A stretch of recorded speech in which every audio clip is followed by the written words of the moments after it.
ကြော်ကြော်စိန်နဲ့စိန်လုံးတို့ကြောင့်ဒုက္ခပွေနေရတဲ့ဝေစာရွာ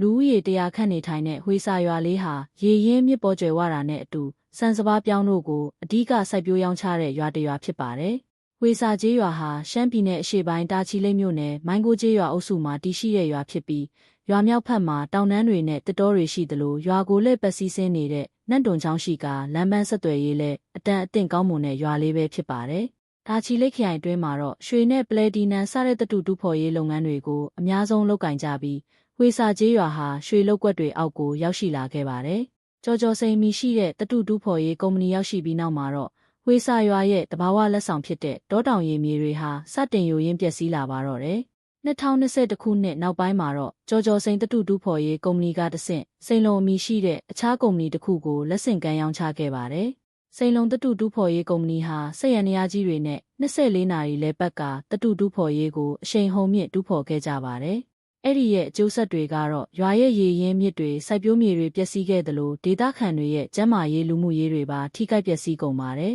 ။နေ့ညမပြတ်ဆက်လက်နေတာ24နာရီကိုလဲတာကျွန်တော်တို့ရွာဘေးကဥယျာဉ်စိုက်ခင်းတွေလုံးဝပျက်စီးသွားတာ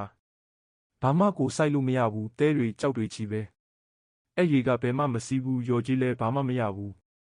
ရွာရဲ့ရေရင်းမြစ်တွေတဲ့သတ္တုတူးဖော်ရေးကထွက်ရှိတဲ့ဓာတုပျော်ရည်တွေစီးဝင်တာကြောင့်ရေနေတတ္တဝါတွေတေဆုံးခဲ့ကြသလိုလူနဲ့အိမ်မွေးတိရစ္ဆာန်တွေပါတောက်သုံးလို့မရတော့တဲ့အခြေအနေအထိပျက်စီးသွားခဲ့ပါတယ်။ဒါအပြင်ဒေသခံတွေဟာအရေပြားရောဂါတွေကိုကြုံတွေ့ခံစားကြရပြီးကိုယ်ဝန်ဆောင်အမျိုးသမီးတွေမှာတရေသားပျက်စီးတာနဲ့ဇီးရှိတဲ့ကျွဲနွားတွေမှာတားပြက်ကြတာတွေကြုံတွေ့နေကြရပါတယ်။